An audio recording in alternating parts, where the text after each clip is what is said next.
आँख दोस्तों, हमारी आँख हमें इस दुनिया को दिखाती है।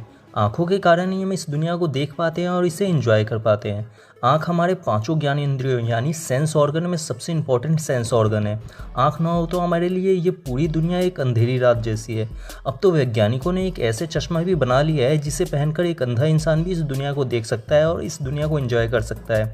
अगर आप इस चश्मे के बारे में जानना चाहते हैं तो इसके ऊपर मैंने एक वीडियो बना रखा है जिसे मैंने अपने नए चैनल साइंस न्यूज़ टीवी पर अपलोड किया है। इस वीडियो का लिंक मैंने नीचे डिस्क्रिप्शन में दे दिया है। आज की इस वीडियो में हम एक बहुत ही अच्छे 3D एनिमेशन की मदद से अपने आँखों के बारे में गहराई से जानेंगे और ये जानेंगे कि हमारा आँख कैसे काम करता है और ये कैसे हमें इस दुनिया को दिखाता है। वीडियो बहुत ही इंटरेस्टिंग है, इसलिए आप इस वीडियो को पूरा देखें। नमस्कार दोस्तों, स्वागत है आपका द साइंस न्यूज़ में। तो आइए जानते हैं इसके बारे में। दोस्तों, अब आप हमारी वीडियो देख के कैश भी जीत सकते हैं। ज़्यादा जानकारी के लिए इस वीडियो को देखिए। इस वीडियो का लिंक मैंने नीचे डिस्क्रिप्शन में और ऊपर आई बटन में दे दिया है।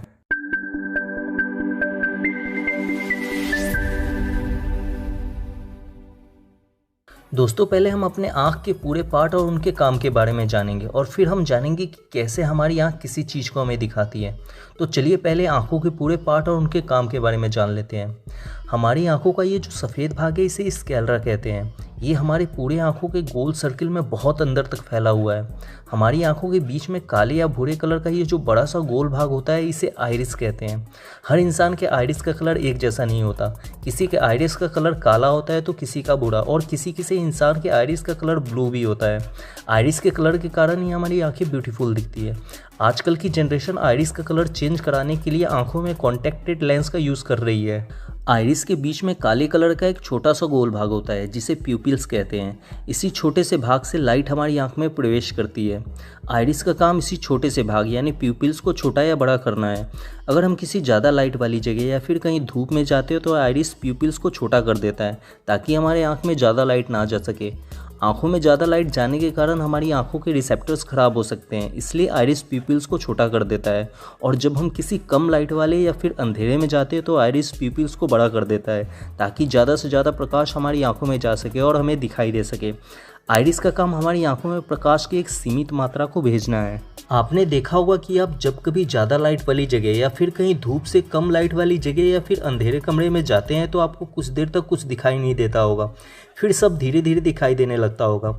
ऐसा इसलिए होता है क्योंकि ज़्यादा लाइट वाली जगह में रहने से प्यूपिल सिकुड़ जाती है, फिर ज़्यादा लाइट वाली जगह से कम लाइट वाली जगह में आने पर ये धीरे धीरे फैलना शुरू करती है, इसलिए हमें अंधेरे में कुछ देर बाद दिखाई देना शुरू होता है। प्यूपिल्स की एक खासियत है कि ये ज़्यादा लाइट में जाने से छोटा तो बहुत जल्दी हो जाता है, पर ये फैलता बहुत धीरे धीरे है। आइरिस को प्रोटेक्ट करने के लिए आइरिस के ऊपर लेंस जैसा एक उभरा हुआ भाग होता है जिसे कॉर्निया कहते हैं। कॉर्निया लाइट को प्यूपिल्स पे फोकस करने का भी काम करता है। कॉर्निया और आइरिस के बीच का खाली भाग पानी से भरा होता है जिसे एक्वस ह्यूमर कहते हैं। एक्वस ह्यूमर 99% पानी का ही बना होता है, बाकी का 1% इसमें कुछ विटामिन और प्रोटीन्स होते हैं। अभी तक हमने आँख के बाहर के भागों के बारे में जाना, चलिए अब जानते हैं आँख के अंदर के भागों के बारे में। जब लाइट प्यूपिल से होते हुए आँख के अंदर प्रवेश करती है तो वो एक लेंस से टकराती है। इस लेंस को आई लेंस कहते हैं। ये आई लेंस कॉन्वेक्स लेंस यानी उत्तल लेंस के शेप में होता है। इस लेंस को आँख के कुछ मसल्स ऊपर और नीचे से पकड़ कर रखते हैं। इन मसल्स को सिलरी मसल्स कहते हैं। आँख में सबसे पीछे आँख की दीवार होती है जिसे रेटिना कहते हैं। आई लेंस का काम लाइट को इसी रेटिना के ऊपर फोकस करना है। हमारी आंखों के आई लेंस की एक खासियत है कि ये अपना शेप बदल सकती है, यानी ये खुद को मोटा और पतला कर सकती है।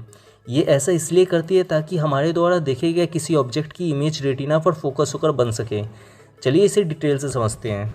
अगर कोई ऑब्जेक्ट हमारी आंखों से दूर होता है तो ये लेंस पतला हो जाता है, और जब कोई ऑब्जेक्ट आंखों के नज़दीक होता है तो ये लेंस मोटा हो जाता है ताकि उस ऑब्जेक्ट का एक क्लियर इमेज रेटिना पर फोकस होकर बन सके। लेंस को मोटा और पतला करने का काम लेंस को पकड़े हुए ये सिलरी मसल्स करते हैं।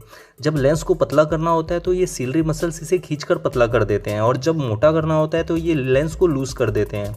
रेटिना से कुछ नर्व्स यानी नसें जुड़ी होती हैं जिन्हें ऑप्टिक नर्व्स कहते हैं। इन ऑप्टिक नर्व्स का काम रेटिना पर फोकस किए हुए लाइट को ब्रेन तक भेजना है। आई लेंस से लेकर रेटिना के बीच के इस गोल सर्किल वाले भाग में पानी जैसा ट्रांसपेरेंट एक लिक्विड भरा होता है जिसे विट्रस ह्यूमर कहते हैं। इस विट्रस ह्यूमर का काम आंखों को गोल शेप में बनाए रखना है। अगर ये विट्रस ह्यूमर आंख से निकल जाए तो हमारी आंख गोल बनी नहीं रह सकती है, ये पिचक जाएगी। हमने अपने आँख के पूरे भागों के बारे में तो जान लिया, चलिए अब जानते हैं हमारा आँख कैसे काम करता है, यानी हमारी आँखें कैसे हमें इस दुनिया को दिखाती है। जब हम कुछ देखते हैं, जैसे कि मान लीजिए हमने एक पेड़ को देखा, तो उस पेड़ की लाइट हमारी आंखों के प्यूपिल्स से होती हुई आंखों के अंदर प्रवेश करती है और आई लेंस से टकराती है। अब आई लेंस इस पेड़ की इमेज को रेटिना के ऊपर फोकस करता है। आई लेंस रेटिना के ऊपर इस पेड़ की इमेज को उल्टा बनाता है। हम जो भी कुछ देखते हैं हमारी आंखों में, उसका उल्टा इमेज रेटिना के ऊपर बनता है। रेटिना के अंदर बहुत छोटे छोटे कलर इमेज रिसेप्टर्स लगे होते हैं। ये रिसेप्टर्स अपने ऊपर पड़ने वाली इमेज को सेंस करके इसे इलेक्ट्रिक सिग्नल में बदल देते हैं। अब ये इलेक्ट्रिक सिग्नल्स रेटिना के पीछे लगे हुए ऑप्टिक नर्व से होते हुए हमारे ब्रेन तक पहुंचते हैं। तब जाकर हमारे ब्रेन को पता चलता है कि सामने कोई पेड़ है और तब हमें वो पेड़ दिखाई देती है। उम्मीद है कि आप ये समझ चुके होंगे कि हमारी आँख कैसे काम करती है और कैसे हम इस दुनिया को देखते हैं। अगर आपको फिर भी कुछ समझ में नहीं आया हो तो आप मुझसे कमेंट में पूछ सकते हैं। दोस्तों, आज हमारा साइंस इतना डेवलप हो चुका है कि इसकी मदद से आज दुनिया में हर दिन कुछ ना कुछ नई नई खोज और आविष्कार होते रहते हैं। ऐसी ही नई नई खोज और आविष्कार की जानकारी से हमेशा अपने आप को अपडेट रखने के लिए आप सब्सक्राइब कर सकते हैं हमारे नए चैनल साइंस न्यूज़ टीवी को। इसका लिंक मैंने डिस्क्रिप्शन में दे रखा है, आप उस पर जाकर इसे सब्सक्राइब कर सकते हैं। वीडियो अच्छा लगा हो तो इसे लाइक कर दें और इस वीडियो से रिलेटेड आपके मन में कोई भी सवाल है तो आप मुझसे कमेंट में पूछ सकते हैं। और ऐसे ही साइंस और टेक्नोलॉजी के नॉलेज से हमेशा अपडेट रहने के लिए सब्सक्राइब करें द साइंस न्यूज़ को। Thanks for watching friends.